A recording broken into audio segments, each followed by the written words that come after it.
नमस्कार, आपला Marathwada digital news लाईव्हमध्ये आपले स्वागत आहे। भुजबळ धानोरा येथील कैलासवासी प्रमोद जानकीराम भुजबळ आत्महत्याग्रस्त कुटुंबाला वाढदिवसाचे औचित्य साधून आर्थिक मदत म्हणून ओबीसी नेते पवन भैया करवर यांची भेट। त्यानिमित्त उपस्थित मराठा सेवक बालाजी पा जाधव, विठ्ठल पाटील कदम, बाळासाहेब पा जाधव, संग्राम पा डिकळे, नागेश पा हिलाल, संदीप पाटील भुजबळ, सुरेश पाटील, मारुती भुजबळ, अमोल पाटील, बालाजी भुजबळ, वसंत भुजबळ, शरद भुजबळ, नामदेव हिलाल, विकास भुजबळ, माधवराव भुजबळसह अनेक समाजबांधव उपस्थित होते।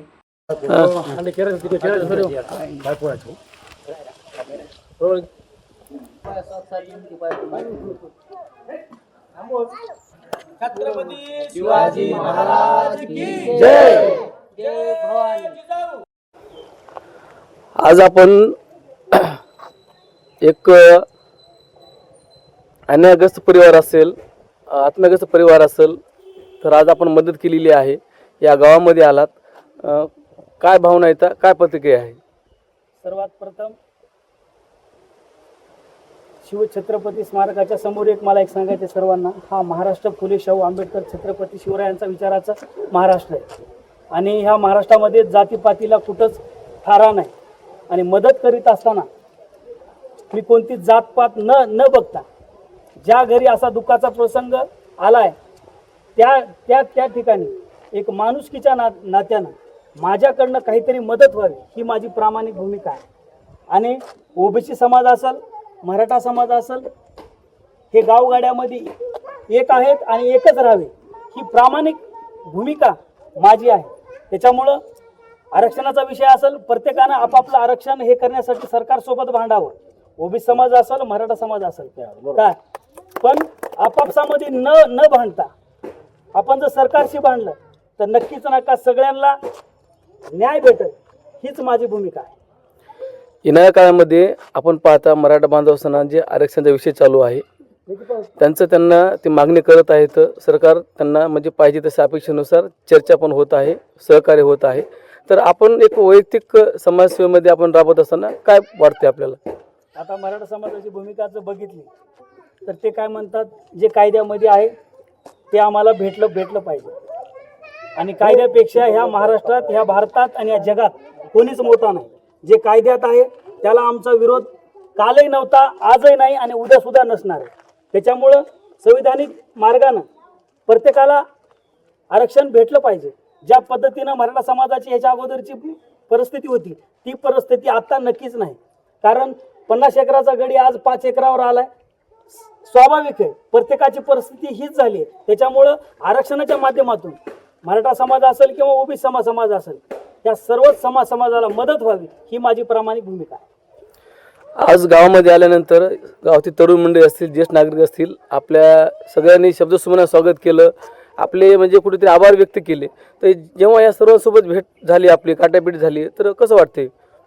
मी सुरुवातीपासूनच गावगाड्यामध्ये राहणारा माणूस आहे। मराठा समाज किंवा ओबीसी समाज मी असा कधी जातभेद केला नाही। प्रत्येकानं आपापल्या जातीसोबत प्रामाणिकपणे लढलं पाहिजे, तीच भूमिका ह्याच्या अगोदर माझी सुद्धा होती।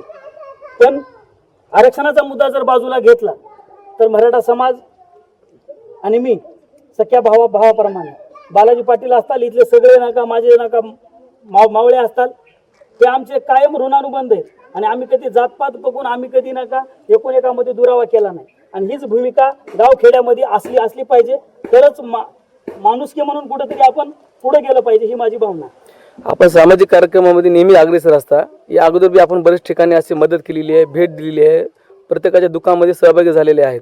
आपण काम करत असताना आपल्याला खूप त्रास पण झालेला आहे, पण आपण हार न मानता त्याच जोमाने आपण कामाला लागलेले आहेत। तर काय वाटतं, म्हणजे खूप त्रास झाल्यानंतर बी आपण काम सोडलं नाही, काम करत आहात? मी तुम्हाला इथंच आताच सांगितलं, त्रास कोण्या माणसाला होते? जी माणसं समाजासाठी काम करतात अशाच माणसाला त्रास होतो। जे काही तुम्ही नावं घेताल, फुले शाहू आंबेडकर, अहिल्यादेवी होळकर किंवा छत्रपती शिवाजी महाराज घ्या, सगळेच महापुरुष घ्या, त्यांना सुद्धा समाजाकडनं त्रास झालाय। चांगलं काम करीत असताना काही गोष्टी पटत नसतात तर ती लोक त्रास करतात, पण ज्या माणसावर टीका होती अशीच माणसं मोठी होतात आणि अशीच माणसं संघर्षामध्ये पुढे येतात। आणि मी एक चळवळीचा कार्यकर्ता आहे। मान अपमान सगळं काही सहन करून मला माझ्या समाजासाठी मला इथल्या सर्व समाजासाठी मला जे जे काही करता येईल ते मी प्रामुख्यानं पुढे येऊन करील आणि मी करत राहणार आहे. माझा वाढदिवस होता, वाढदिवसानिमित्त मी अवांतर खर्च न करता ओबीसी समाज असेल, मराठा समाज असेल, हे कुठंच मी जातपात न बघता मी माझ्याकडनं होईल तेवढी फुलाची पाकळी मदत करण्याचा जे मी वसा वारसा पुढे नेला आहे, इथून पुढे सुद्धा मी ती मदत करणार आहे. त्याच्यामुळं ह्याच्यामध्ये मी फक्त महाराष्ट्रातल्या सर्वांना सांगेल, जे कोणी इथं नाका जातपातीमध्ये भांडण लावू इच्छित आहे अशाला मला एक सांगायचं आहे, हा महाराष्ट्र फुले शाहू छत्रपती शिवरायांचा महाराष्ट्र आहे आणि तुम्ही सुद्धा त्याचप्रमाणे त्यांचं नाव घेताय. छत्रपती शिवाजी महाराजाचं नाव घेण्याचा नैतिक अधिकार तुम्हाला नाही. महाराजाचं जर तुम्हाला नाव घ्यायचं असेल तर त्यांच्याप्रमाणेच 18 पगड समाजाला तुम्हाला सोबत घेऊन चालावं लागेल, एवढीच माझी भूमिका आहे. आपण आता बोललात की मी सर्व समाज बांधवांमध्ये मदत कराय किंवा मी कोणती जातपात मानत नाही, तर आपण असंच काम कार्य ठेवत आलं तर नक्कीच एक चांगला संदेश जाणार आहे.